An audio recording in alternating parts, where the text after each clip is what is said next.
Olá, queridos companheiros e companheiras que acompanham o nosso canal no YouTube, nossa página no Facebook. Sejam muito bem-vindos a mais um encontro, Momento com Jesus. Hoje é o nosso 26º encontro e gostaríamos de deixar para vocês uma recomendação muito importante, que é a prática do Evangelho de Jesus no lar.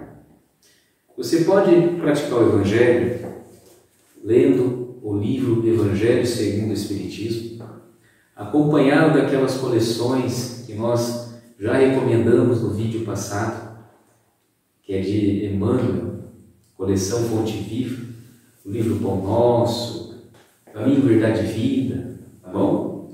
E hoje nós iremos deixar uma outra recomendação para vocês.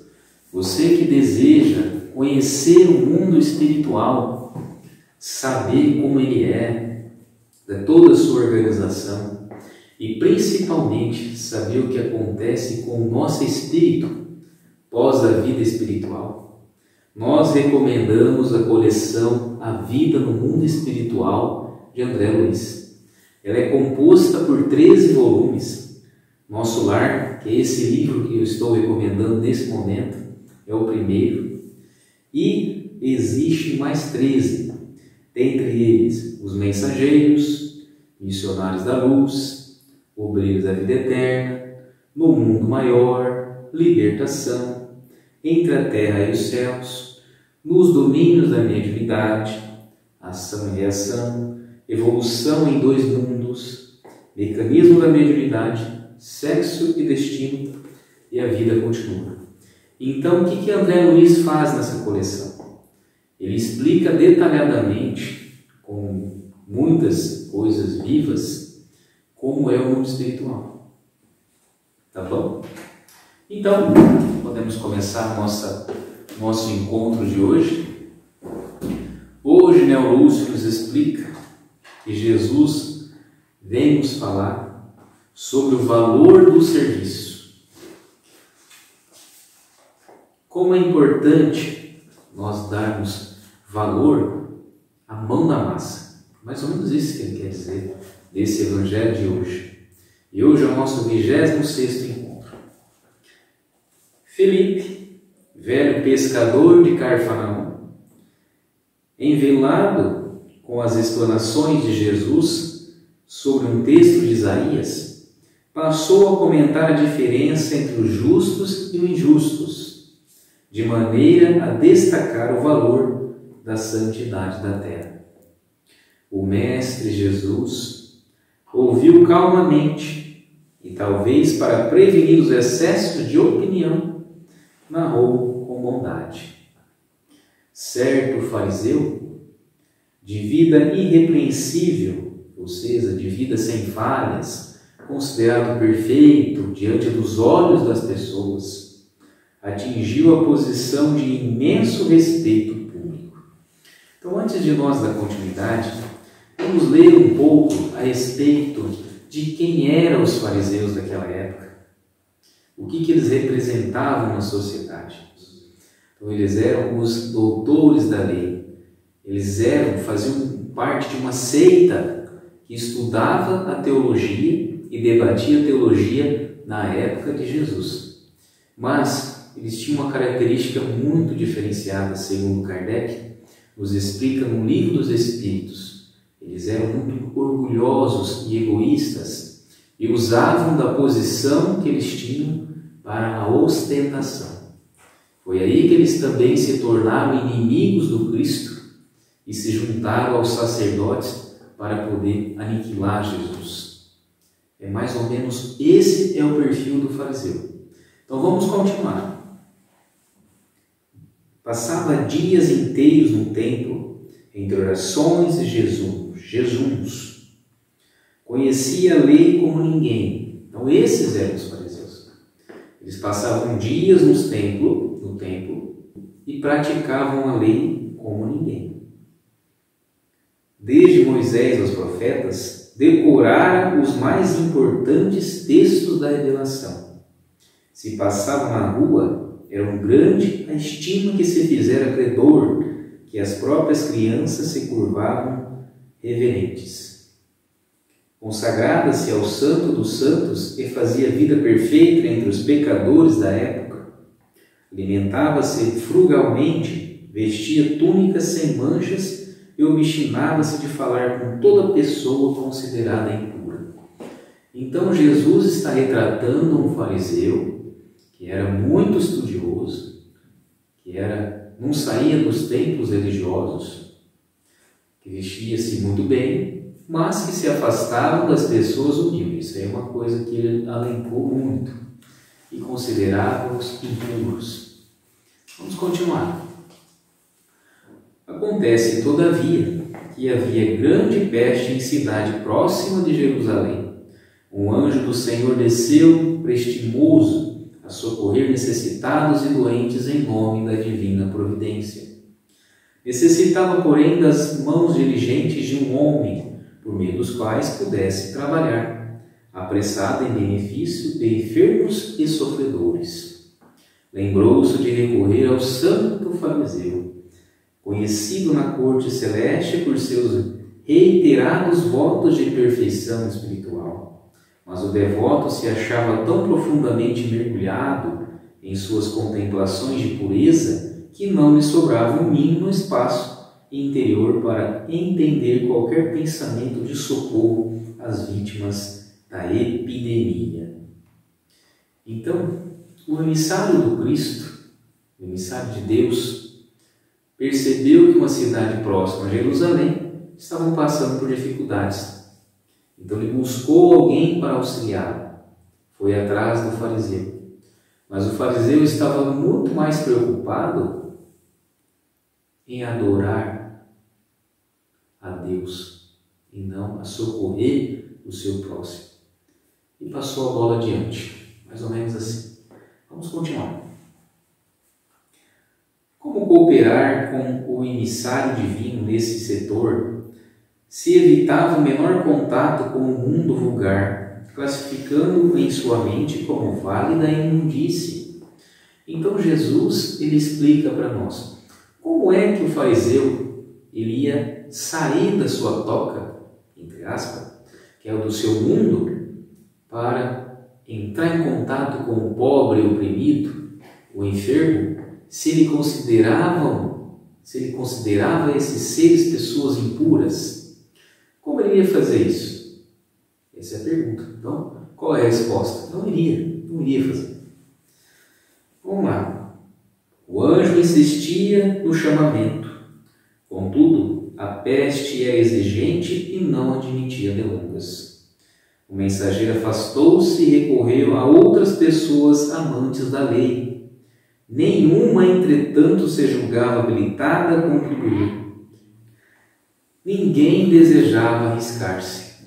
Então vejamos, queridos irmãos, então naquele tempo ainda existiam pessoas que se denominavam cristãs. As pessoas comuns passavam perto e se abaixavam em respeito, mas não mexia uma palha, digamos assim, para ajudar o seu próximo. Instalado pelas reclamações do serviço, o enviado de cima encontrou o antigo criminoso que mantinha o propósito de regenerar-se. Por meio dos fios invisíveis do pensamento, convidou-o a segui-lo. E o velho ladrão, sinceramente transformado, não o incitou. Obedeceu ao doce constrangimento e voltou-se sem demora, com a espontaneidade da cooperação robusta e legítima ao ministério do socorro e da salvação. Então, o emissário do Senhor, através das suas ondas cerebrais de harmonia, boas vibrações, pelo seu ato de amor, ele convidou um ladrão que estava arrependido do que ele tinha feito, que o seguiu sem reclamar, e no instante imediato. Vejam como foi invertida a situação. Então, de um sacerdote considerado puro, um ladrão foi seguir o emissário. Vamos ver o que vai acontecer. Enterrou cadáveres insepultos, improvisou remédios adequados à situação, semeou com ânimo, aliviou os aflitos, renovou a coragem dos enfermos, libertou inúmeras criancinhas ameaçadas pelo mal, criou serviço de consolação e esperança e com isso conquistou sólidas amizades no céu, adiantando-se de surpreendente maneira no caminho do paraíso.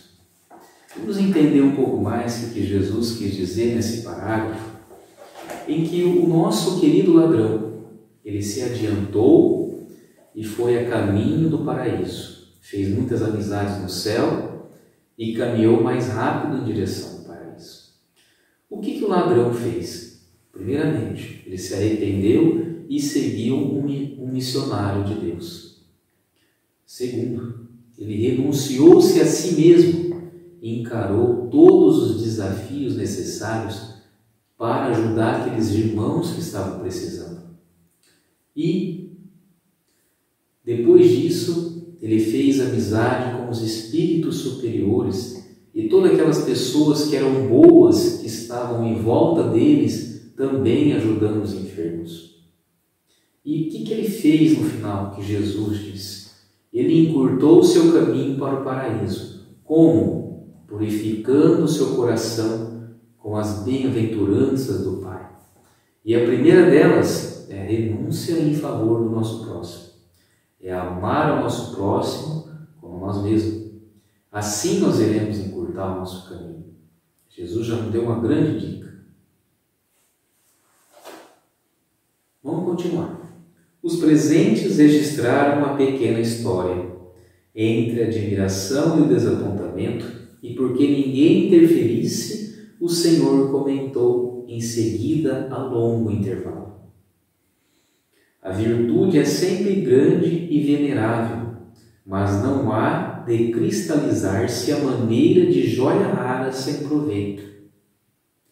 Se o amor cobre a multidão de pecados, o serviço santifica, o serviço santificante que nele se inspira pode dar aos pecadores convertidos ao bem a companhia dos anjos antes que os justos ociosos possam desfrutar o celeste convívio. E reparando-se, os ouvintes se retraíram a grande silêncio. O Senhor encerrou o culto doméstico da Boa Nova, a fim de que o repouso trouxesse aos companheiros multiplicadas bênçãos de paz e meditação, sob o firmamento pontilhado de luz. Então, finalizando, o que Jesus nos deixou como recomendação final em sua conclusão? Que o trabalho justo, renúncia em favor do próximo, ele é tão mais importante para aquele arrependido do que para o justo ocioso, ou seja, para o justo preguiçoso, para o justo que está parado, para o justo que não faz nada em favor do próximo.